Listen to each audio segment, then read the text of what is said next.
Warning, the following rant may be offensive to those who don't like swearing and also to those who hate nuance and want everything tied up in nice black and white answers.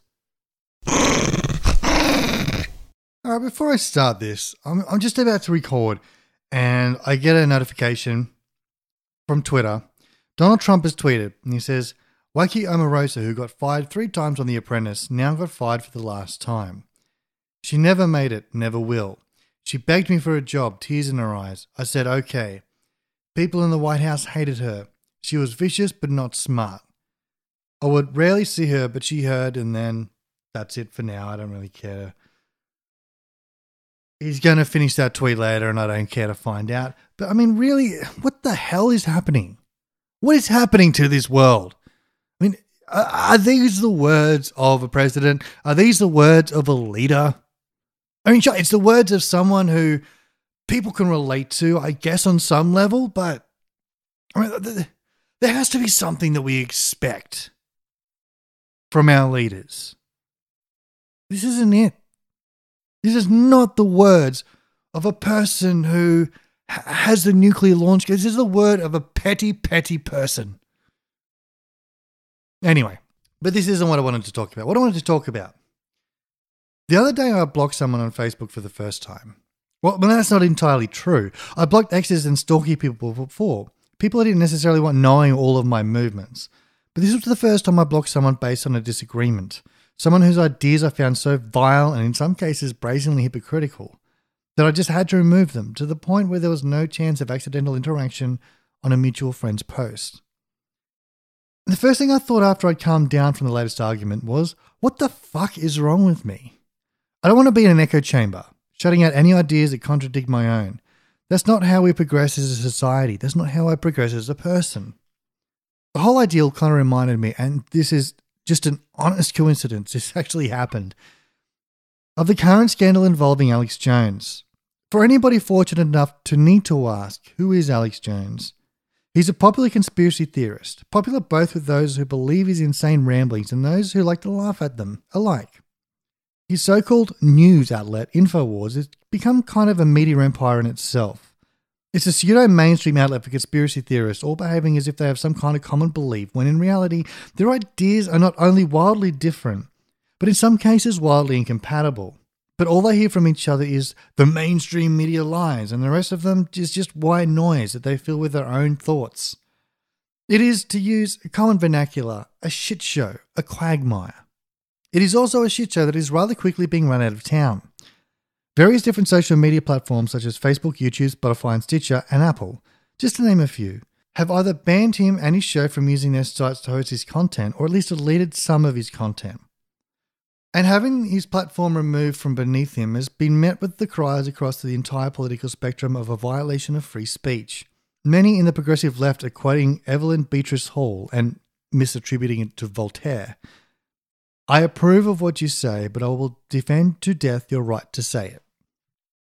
A nice bumper sticker quote. But like all sweet short lines, it has its limitations. Life cannot quite perfectly be summed up in such short lines. For start, let's make it clear that Jones' freedom of speech has not been impinged. He is still free to shout his theories in his mother's basement to his heart's content. He also has a website, running a live feed at the time of this recording. He may not be welcome to use many of the commonly used platforms to host his content, but he has not been silenced by any means. But saying he had, many are claiming that because of the importance of these platforms, even though they are private companies, that this is an infringement by proxy. Well, this wouldn't be the first time that free speech has been limited to some groups in Western societies. For example, in many places in Western society, to deny the Holocaust or even question the magnitude of its suffering is illegal. In the worst cases, landing you in prison. If you take this out of context, this could be seen as a gross violation of the freedom of speech. To imprison someone based on dissemination of ideas, even bad ideas, is the very antithesis of free speech. However, there is a caveat that we all at some point agreed that this is one that we have to wear. Holocaust denial has a history of correlating with anti-Semitism, often occasioning harassment and even violence against the Jewish community. The correlation is so strong that to deny the atrocities of the Holocaust is to cause very strong offence. And I'm not talking my sensibilities are hurt kind of offended. A real offence striking to the hearts of those affected in a profound way, installing fear of violence into the community, a collective PTSD that we must tread carefully around. And as a society, we are satisfied with the veracity of the evidence that really happened. Satisfied enough that to try to raise a question in the public forum is viewed as an act of antagonism. You're perfectly free to question it by all means, but before you stand on a soapbox professing that it's a lie, try visiting a museum. Not satisfied? Dig deeper, fly to Germany, visit the camps, read the documents, drain the authoritative sources of information until you have exhausted all avenues. But don't take the ramblings of Illuminati Woke 997 on Twitter as viable evidence to the contrary. Perhaps you think that jumping straight into Holocaust denial might be a bit hyperbolic, that in some sense I've Godwin the discussion. And Alex Jones is no Holocaust denier, at least not to my knowledge. But there is a disturbing parallel with something a little more modern and relevant. While the Sandy Hook massacre pales in comparison to the Holocaust in terms of human travesty, for those suffering from the loss of their loved ones, the pain and horror of Jones' denial of the event is all too real. We have an event that happened a mere 6 years ago. The evidence is all there. We have the victims, we have the police reports, the video evidence, the witness reports, everything we could hope for. Yet Alex Jones and many who follow him continue to deny that it ever happened. The living victims of the shooting face constant harassment online, over the phone, even in person. Constant threats of harassment that extend to demanding to see the fucking autopsy reports of the dead 6-year-old children. A person cannot imagine the kind of suffering and torture this amounts to in the victims. People who just want to get on with their lives but are being forced to live the trauma by people who feel that they have some kind of important conspiracy theory to uncover. Is this what advocates of free speech are fighting for? Is the simplicity offered by a kind of absolutism worth the consequences? And if there are some kinds of free speech that we are willing to live without, then by what metric do we determine what kinds of things can be said and what can't? How do we ensure our own growth through exposure to outside ideas while keeping bad ideas from causing harm? What even is a bad idea? The important question that needs to be asked is, why do we even want freedom of speech? What utilitarian purpose does it serve? Well, it's how we progress as a society. It's how we ensure that we do not get caught up in dogmatic thinking, stuck in an echo chamber where our own bad ideas can be amplified and never challenged. The theory of gravity, planetary motion, evolution, the heliocentric model of the solar system were all based on ideas that were controversial in their day, in some cases to the detriment of those who stood up for them. Free speech allows us to question authorities that might seek to control us and ensure that others around us are asking questions, even stupid ones. Stupid questions and stupid ideas are just as welcome in the marketplace of ideas. At the very least, accepting those ideas as a challenge to the ideas that are better backed by evidence keeps us assured that we're on the right track. But this only works so long as people are acting in good faith. Good faith means that you act with a genuine interest in the truth, in facts, asking questions out of a genuine curiosity and willing to accept the evidence that at the very least, you might be wrong. Continuing to profess something as evidence of your hypothesis when it has been continually debunked, when you have been shown solid evidence to the contrary, is not acting in good faith. Willfully engaging in confirmation bias is not acting in good faith. Data mining, quote mining, engaging in gotcha-type discussions, waiting for a person to slip up and use the wrong word accidentally, when in context the intention of the words is clear, is not acting in good faith. Taking things out of context is not acting in good faith. The person that I blocked on Facebook has demonstrated time and time again that he wasn't acting in good faith. His reasoning was heavily motivated by a religious conservative agenda. Now, I'm all too willing to engage in a philosophical discussion about anything as long as there is an observance of basic respect that one would expect in a discussion. But there was no sign of good faith. Instead, slipping up and using the wrong language automatically became the subject of discussion despite attempts to correct my wording to better reflect my intentions. Discussions often devolved into his arbitrary religious ideas of morality, which would then progress into ad hominem attacks.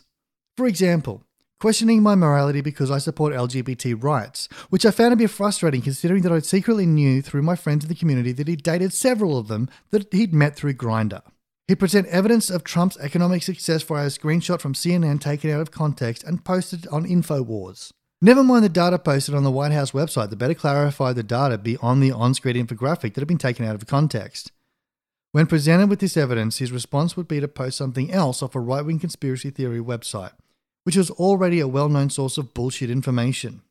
At no point has he ever shown any intention of having his ideas challenged, instead resorting to quoting bad sources and name-calling. This is not acting in good faith. And there comes a point where a person is shown after many interactions that they are not worth trading ideas with. Alex Jones has demonstrated time and time again that he's a bad actor.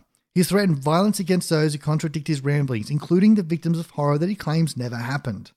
He defames people whose investigations threaten those who he sides with one of the reasons for his platform being removed being his claims that Robert Mueller is running a pedophile ring.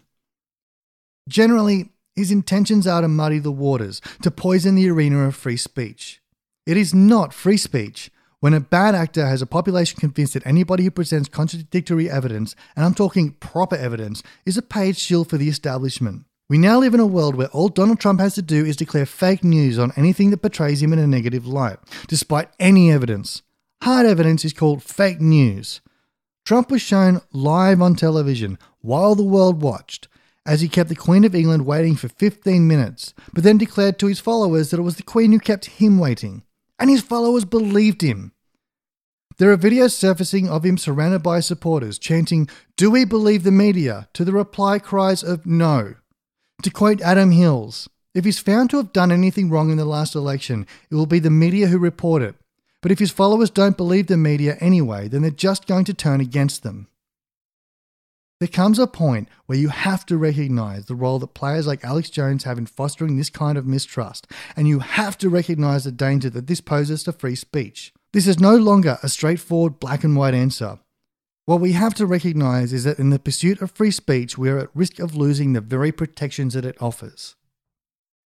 Ultimately, Jones is not losing his right to free speech.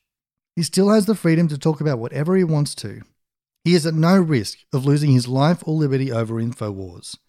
If this were happening, then I would be the first in line to protest. All that is happening is that a string of non-government entities have decided that he is not welcome to use their platforms. They no longer want to be associated with him. And I understand the trepidation in banning him in the first place, or removing his content, that it may vindicate his claims that he is a victim of conspiracy. This stacked up against their fears of being associated with what he's claiming, with exposing themselves to the litigation that he is now facing as a result of his actions. But once one of those dominoes fell, the others were certain to follow. It took just one company to stand up and say enough was enough, and the others felt that they were likely to look weak if they didn't do the same. This is not a slippery slope. It's more like a line on a computer screen. Every screen has an image made up of pixels. One pixel on its own does not make an image, but lots of those pixels together make up an image. And those little pixels, those little points in history, have made up a straight line that has clearly been drawn, and that line says that we have no room for the likes of Alex Jones. Ultimately, it wasn't the government that decided that he is a danger. It has been the people who recognise the confusion he brings to free speech and have had enough. It is not his ideas that we have found objectionable. It is his execution of those ideas. It's the violence, it's the threats. But even more than that, it's his complete disregard for everything that makes free speech so great. It's the processing of ideas. It is a complete lack of open, honest, and transparent scrutinisation of those ideas. For years, Alex Jones has challenged other people's free speech, pitting his against their own. Speaking up against those who speak up against him with threats of violence or defamation. And when that finally became clear, after facing death threats and defamation for daring to stand up against his lies, then the people decided that they would rather free speech be free and not held to ransom by a lunatic with expensive scam water to sell.